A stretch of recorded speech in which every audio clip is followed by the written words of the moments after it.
जीवन एक ऐसी कश्ती के समान है कि यदि चलती रही तो पार कर जाएगी और कहीं रुक गई तो हो सकता है वहीं डूब जाए।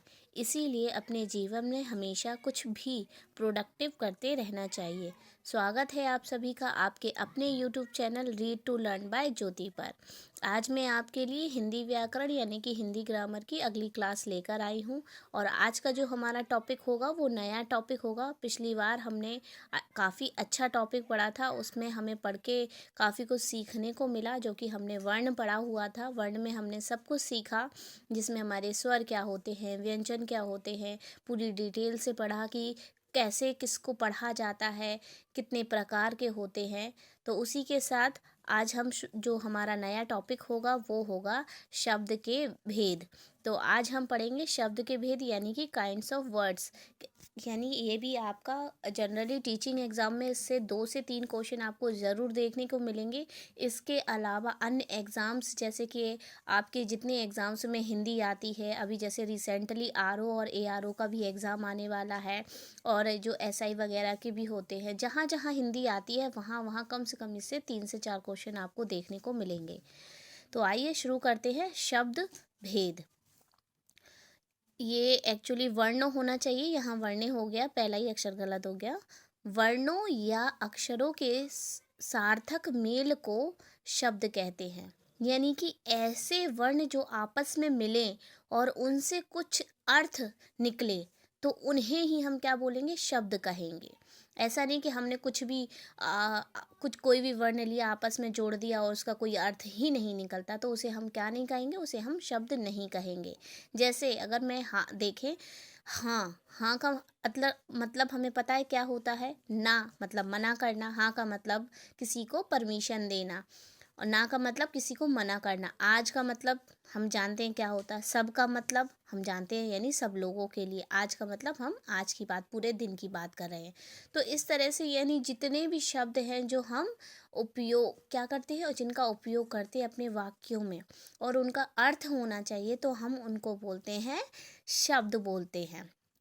तो मैं यहाँ थोड़ा सा वर्ण को करेक्ट कर देती हूँ आप लोगों के लिए। ये आपका बस कुछ नहीं करना था, यहाँ पे आपको वर्णों करना है, वर्णों। आगे हम पढ़ते हैं। हिंदी के शब्दों के वर्गीकरण के 4 आधार होते हैं। अगर हम शब्दों का वर्गीकरण करते हैं तो ये 4 प्रकार से किया जाता है। सबसे पहला है उत्पत्ति, स्रोत और इतिहास। यानी कि इसकी उत्पत्ति कहाँ से हुई, यानी इसका स्रोत कहाँ से हुआ और ये इसका इतिहास क्या है।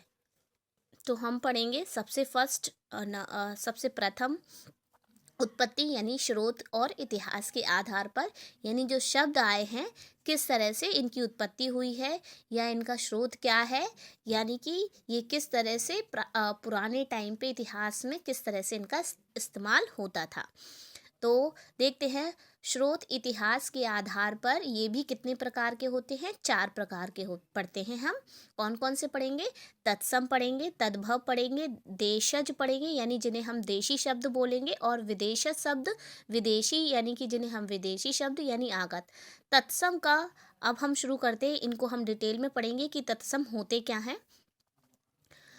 ये बहुत आसान टॉपिक है, बहुत ज़्यादा इसमें मेहनत नहीं करनी है, लेकिन कई बार क्या होता है जब हमारे सामने इस तरह के प्रश्नों के या आपके सामने कभी भी जो प्रश्न आते हैं तो आप कंफ्यूज हो जाते हैं कि ये किस तरह का, ये तत्सम है या तद्भव है। तो मैं इनके कुछ एग्जांपल्स भी आपके लिए लेकर आई हूँ, वो भी हम पढ़ेंगे, लेकिन वो हम दूसरी क्लास में पढ़ेंगे। तो शुरू करते हैं। तत्सम, तत्सम है हमारा, तत्सम का मतलब होता है पहले तो तत्सम बना किससे है। तत्सम जो है आपका वो तत् प्लस सम से मिलकर बना हुआ है, जिसका अर्थ होता है उसके समान, अर्थात संस्कृत के समान। तत्सम, देखिए संस्कृत में भी सा आता है और तत्सम में भी सा आता है। तो हम ऐसे याद रख सकते हैं। अगर हमें ऐसे याद ना हो कि कौन किसके समान, तो हम समझ सकते हैं कि तत्सम यानी कि संस्कृत यानी सा दोनों को कोरिलेट कर लेंगे। तो तत्सम में हम लोग जो संस्कृत के शब्द होते हैं उनको कहते हैं। यानी जितने आपके संस्कृत के शब्द आज भी एज इट इज़ बोले जाते हैं उन्हें हम तत्सम शब्द कहेंगे।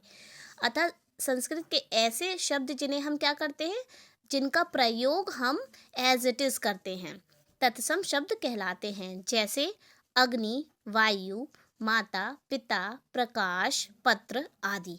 ये शब्द आज भी हम कैसे, वैसे की वैसे ही, ज्यों के त्यों ही इनका इस्तेमाल करते हैं। हम यहाँ गलत हो गया है, यहाँ है ज्यों के त्यों, ज्यों के त्यों। नेक्स्ट है तद्भव। तद्भव यानी अब हमने संस्कृत की बात कर ली, तो डेफिनेटली अब हम बात करेंगे ऐसे शब्दों की जो हिंदी की होते हैं।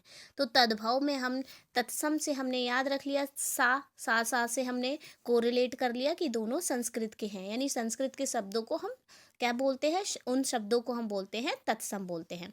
अब तद्भव की बात करेंगे तो यानी ये यहाँ पे डेफिनेटली हमारे हिंदी की बात होगी। तो पहले से पढ़ते हैं डिटेल में। तद्भव जो मिलके बना हुआ है वो आपका तद धन भव से मिलकर बना होता है, जिसका अर्थ होता है होना, अर्थात संस्कृत के शब्दों के विकृत होकर बने शब्द। विकृत मतलब हैं संस्कृत के, लेकिन बोलते बोलते बोलते क्या हो गया, उसमें हमने अपनी हिंदी के शब्द प्रयोग कर लिए, अपने ही अनुसार जो हमें सही लगा उसके हिसाब से हमने उनका परिवर्तन कर दिया। किसके हिसाब से, हिंदी के हिसाब से हमने उनका परिवर्तन, यानी कि संस्कृत का ही विकृत यानी बिगड़ा हुआ रूप होता है हमारा तद्भव।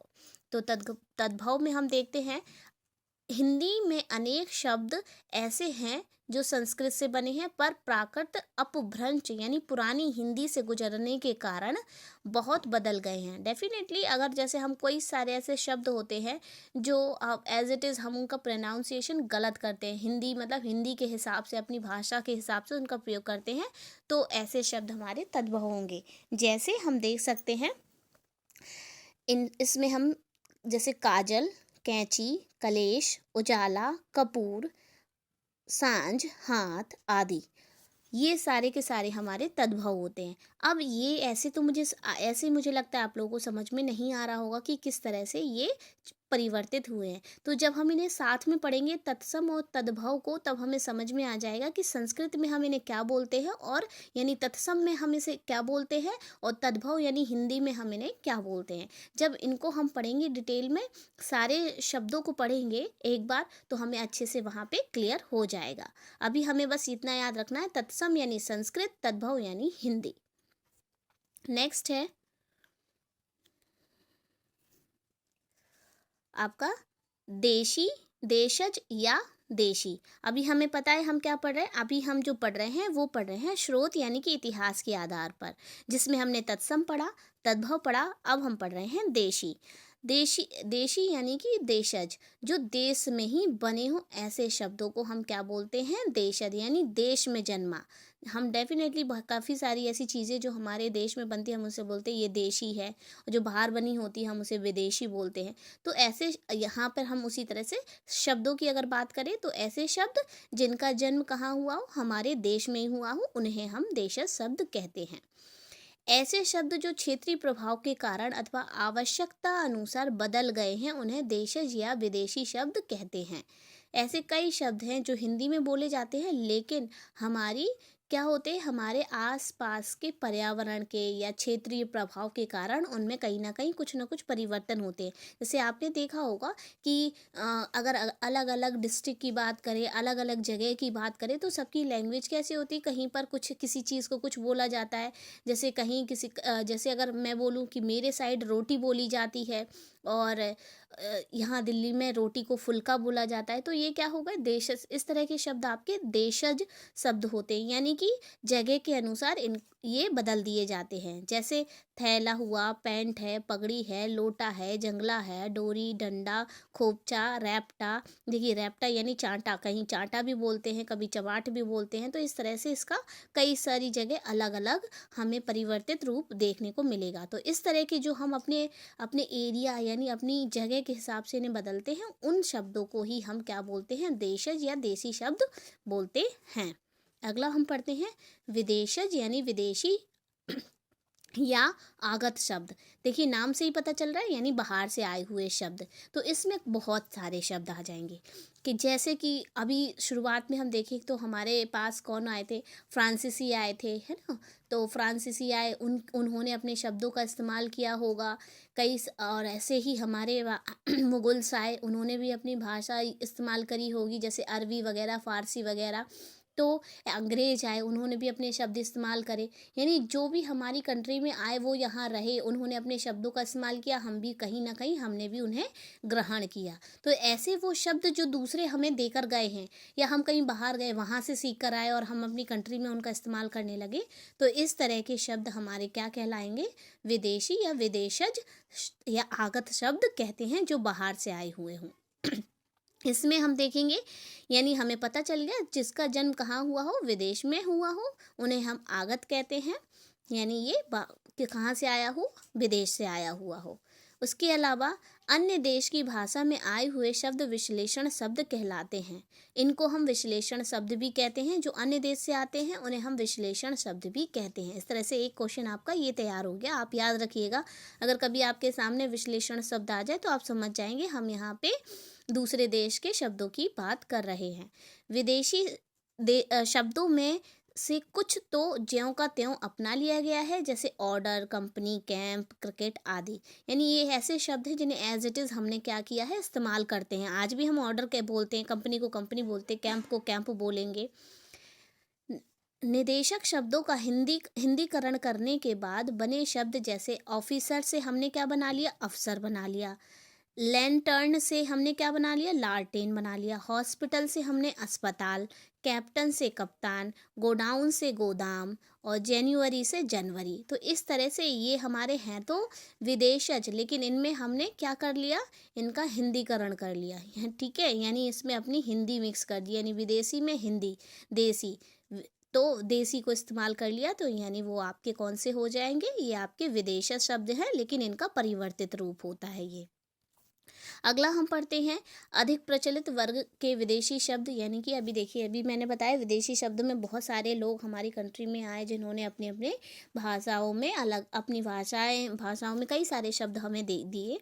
जैसे अरबी शब्द में कई सारे अरबी शब्द हम आज भी इस्तेमाल करते हैं, जैसे अजीब, अदालत, अक्ल, असर, आखिर, आदमी, इनाम, इज्जत, इलाज, ईमान, उम्र, किताब, कुर्सी, खत, ख्याल, जिस्म, जलसा, जवाब, जहाज, जिक्र, तमाम, तकदीर, तारीख, तकिया, तरक्की, फ़िक्र, फ़ैसला, बहस, बाकी, मुहावरा, मदद, मजबूर, मुकदमा, मुश्किल, मौसम, मुसाफिर, यतीम, राय, वारिश, शराब, शहर, हक इत्यादि। ये सारे के सारे आपके कौन से शब्द हैं, ये सारे के सारे, इसके अलावा और भी होंगे, ये सारे के सारे आपके अरबी शब्द कहलाते हैं। अब इन्हें याद करने के लिए आपको क्या करना होगा, क्या होता है कई बार अगर पूछ लिया जाए ये शब्द कौन सा है, या बड़े बड़े जो एग्ज़ाम्स होते हैं उनमें हमें इस बात का ध्यान रखना होता है।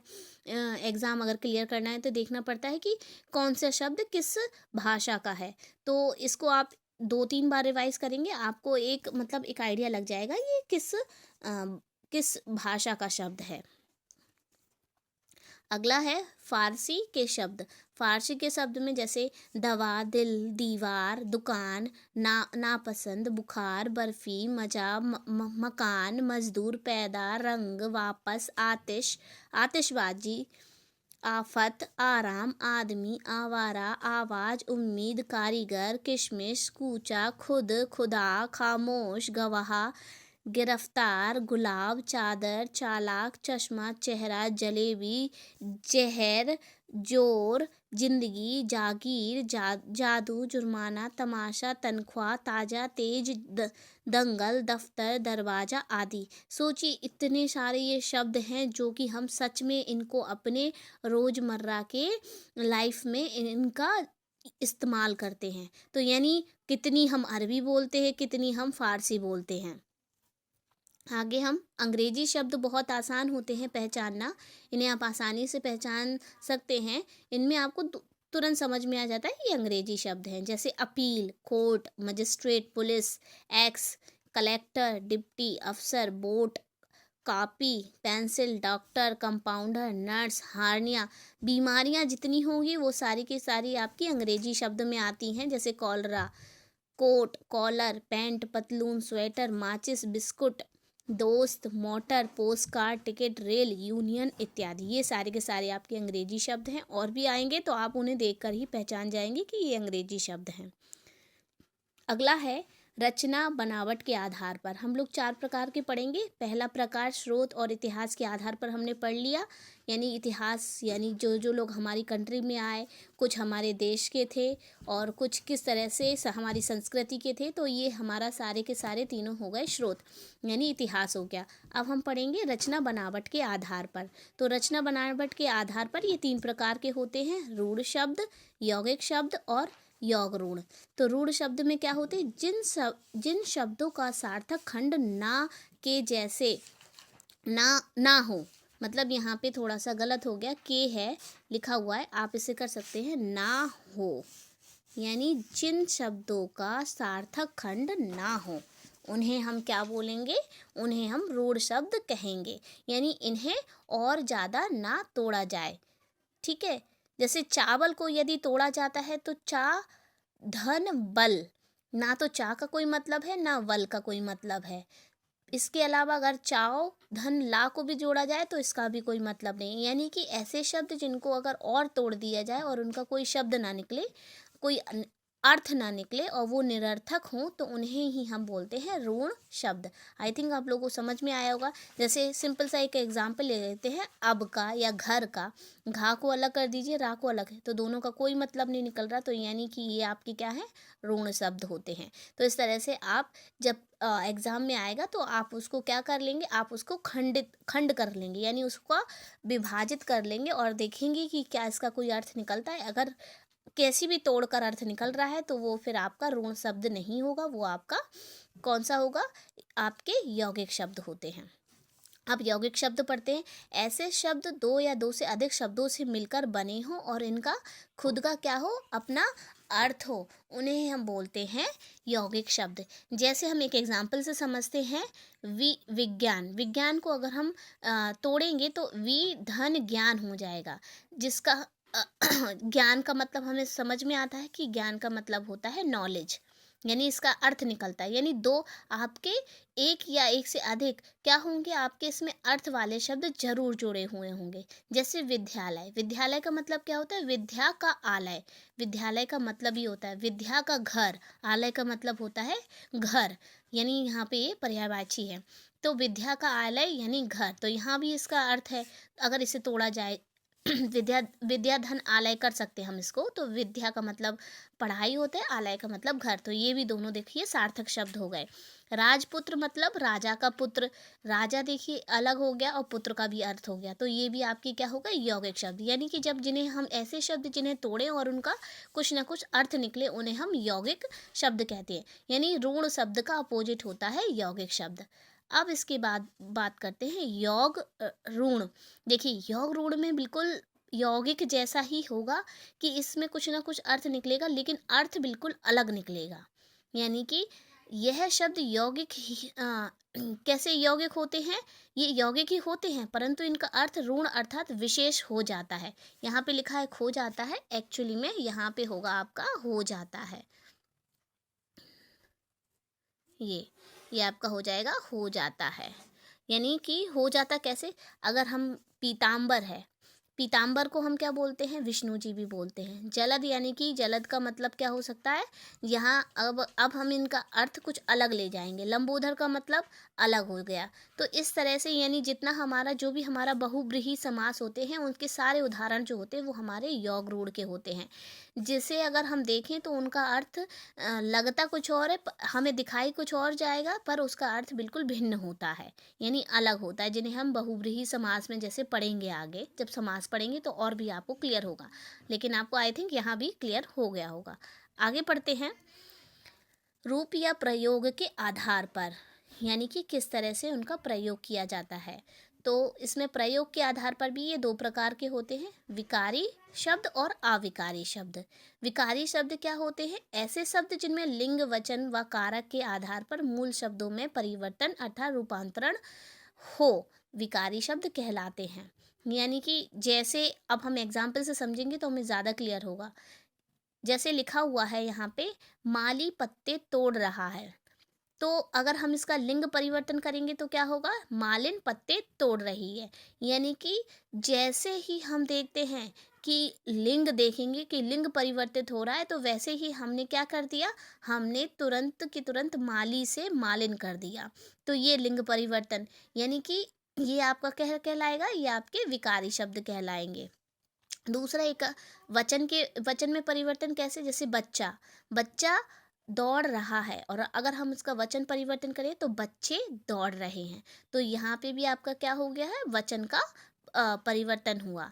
नेक्स्ट है, मित्र के लिए भोजन लाओ। अगर हम इसे कारक में परिवर्तन देखें तो मित्रों के लिए भोजन लाओ, के लिए हमारा कारक होता है।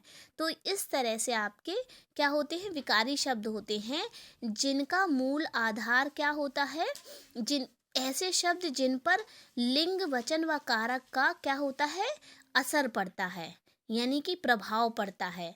ठीक है, तो उनको ही हम क्या बोलते हैं, उनको हम विकारी शब्द बोलते हैं। यानी कि यहाँ से याद रख लेंगे कि जिस पर प्रभाव पड़े, किसका, 3 चीज़ों का, किनका, लिंग का, वचन का, कारक का प्रभाव पड़ेगा, तो ऐसे शब्दों को हम क्या बोलेंगे, विकारी शब्द कहेंगे। और बिल्कुल इसके अपोजिट आपके अविकारी शब्द होंगे, जिन पर लिंग वचन और कारक का कोई प्रभाव नहीं पड़ता। फिर ना तो वो आपके एक वचन होंगे, ना आपके कारक का प्रभाव पड़ेगा, उस पर कोई प्रभाव नहीं पड़ता। आगे हम पढ़ लेते हैं नोट, संज्ञा, सर्वनाम, विशेषण एवं क्रिया शब्द किस में आते हैं, आपके विकारी शब्द में आते हैं। इसे ध्यान रखिएगा, जब भी आप संज्ञा, सर्वनाम और विशेषण देखेंगे, और अगर इस तरह से आपको दे दिया जाए एग्जाम्पल में, तो आप पहचान जाएंगे, प्रश्न में दे दिया जाए तो आप लिख सकते हैं कि वो आपके अविकारी शब्द हैं। या आपसे पूछा जाए अविकारी शब्द कौन से, और उनमें आपको जैसे सर्वनाम दे दिया, तो आप आंसर दे सकते हैं। अगला है अविकारी शब्द। जैसा मैंने ऑलरेडी आपको बताया कि इन पर लिंग वचन व कारक का कोई प्रभाव नहीं पड़ता, उन्हें हम अविकारी शब्द कहते हैं। जैसे देखते हैं, आज, आज पर, आज को हम कैसे भी लिख लें, उस पर लिंग वचन और कारक का कोई प्रभाव नहीं पड़ेगा। और, आह, वाह, के ऊपर, के नीचे, परंतु, इसलिए, क्योंकि, हाय, ये सारे के सारे हमारे क्या हैं, ये सारे के सारे हमारे अविकारी शब्द होंगे। अगला हम पढ़ते हैं, यानी कि अर्थ के आधार पर। अर्थ के आधार पर अभी हमने कौन सा पढ़ा था, अभी हमने पढ़ा था तीसरा, किसके, जो मुख्य प्रकार होते हैं शब्दों के, वो 4 प्रकार से पढ़ने थे। इस पहला हमारा था स्रोत यानी इतिहास के आधार पर, और दूसरा हमारा क्या था, दूसरा हमारा था आपका दूसरा आपका पहला आपका था स्रोत इतिहास के आधार पर, दूसरा आपका था रचना बनावट के आधार पर, यानी कि कैसे उनकी रचना हुई, कैसे। दूसरा, अब हम तीसरा कौन सा पढ़ने जा रहे हैं, अब हम पढ़ने जा रहे हैं अर्थ के आधार पर। तो अर्थ के आधार पर जो हमारे शब्द होते हैं वो भी कितने प्रकार के होते हैं, 4 प्रकार के होते हैं। एकार्थी शब्द, अनेकार्थी शब्द, समानार्थी या पर्यायवाची शब्द, या विपरीतार्थी या पर्यायवाची शब्द, यानी पर्यायवाची शब्द को ही हम बोलते हैं। देखिए, यहाँ पे पर्यायवाची नहीं होगा, ये गलत हो गया। विपरीतार्थी मतलब होता है विलोम शब्द। यहाँ इसको सही करिएगा आप, प्रिंटिंग मिस्टेक हो जाती है। विलोम मतलब होता है उल्टा। तो यहाँ पे विपरीत विपरीतार्थी जो शब्द होते हैं उनको ही हम विलोम शब्द बोलते हैं, यानी विलोम शब्द। तो एकार्थी शब्द किन्हें कहते हैं, इन शब्दों का केवल एक ही अर्थ होता है।